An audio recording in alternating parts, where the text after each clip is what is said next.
There is thousands of ways scientists have tried to visualize the fourth dimension. So in this video, I'm going to be drawing 4 of the coolest and most visually beautiful ones, working my way up from the simplest to the most complex, but also the most amazing.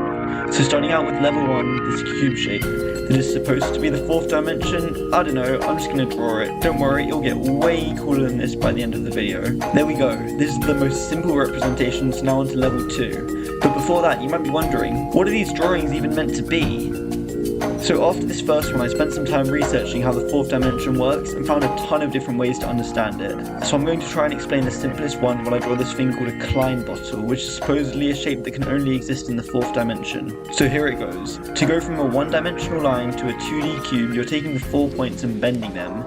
You can then of course repeat this process for 2D to 3D with the sides of a cube. 3D sides of a cube, it turns into something like this called a hypercube.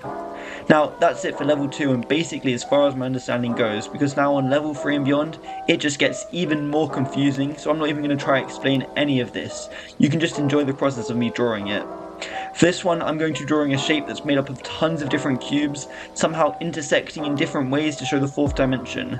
I think it might look kinda cool, so starting out with the sketch like before, let's get into it. I'm starting out with the center cube and then cutting it up into 9 cubes from there. I probably could have easily used some tool or create a 3D model to make this way easier, but instead I just did it by hand, and although it was time consuming, I don't really regret it because it has a kind of cool look where all the cubes are a bit wonky and a bit more natural, I guess.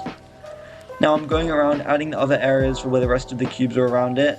Well, I thought that the first cube was tedious, but this was another level. The worst part was that I kind of messed up the perspective on it, but I didn't really want to do it again, so I had to try and work with it. My only saviour was that it was symmetrical, so I could flip each part horizontally instead of having to make it from scratch again each time. This did save me some time as I only had to make 3 instead of the 6 parts, and I managed to kind of get away with the bottom one being flipped vertically and then distorted a lot to look okay. This sketch took about an hour and a half though, which is a ton considering I haven't even started with any of the colour. So getting into it now, I'm filling in the basic shapes so that I can add some shading on top later, and then I'll see where I want to go with the lighting of this drawing. For the base colours I'm going with a red kind of like core for the centre, square, and then blues and purples for the outside bit, so it's like a classic red and blue complementary colour scheme but with a bit of variation with multiple shades of blue. Now for the shadows I'm using a multiply layer with a mid-yellow, clipped to each of the blocks and going around adding a couple shadow passes for each of the structures, progressively getting darker, so that already without adding any lights it has a bit of a glowing effect. I have to say now I'm starting to see how the final thing would look with colour.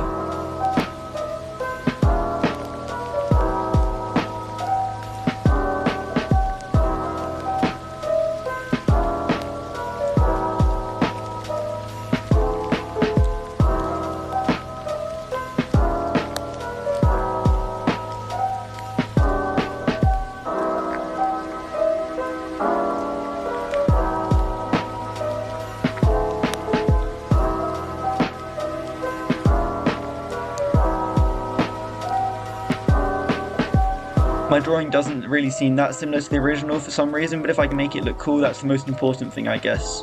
For the lights I'm using the lasso tool and airbrush on a single layer above everything on add blend mode, and I think it's okay.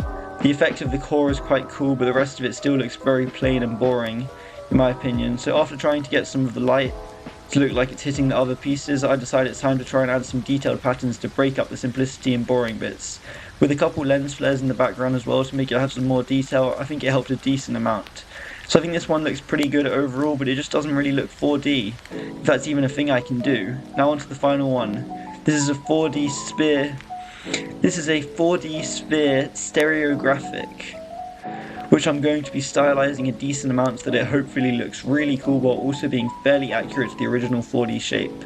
So I got to start out with a sketch like always. I thought of a few design ideas, like maybe one where the sphere is extruding out from the center with like 6 of them or something like that. I just decided to go with the default composition and design from the reference, and then instead try to add some cool patterns and make it look compelling with the colors, I hope.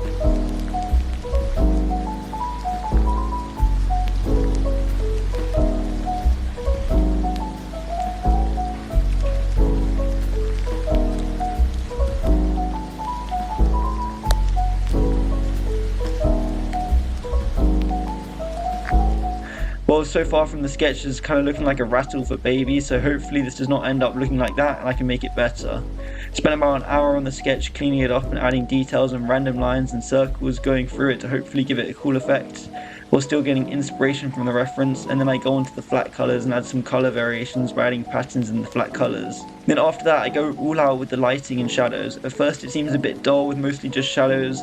I'm starting to doubt whether it will really work, and if I'm just messing up the final one, which is supposed to be the coolest and most amazing 4th dimensional shape representation yet. But I keep going, adding more patterns into the shadows, and then I decide it's time to add the lights. So on a dark background I go all out with the airbrush, lens flares and the nebula brush behind it, which makes such a massive difference and turns the drawing around completely, which by far made it my favourite, and I'm really happy with how it looks.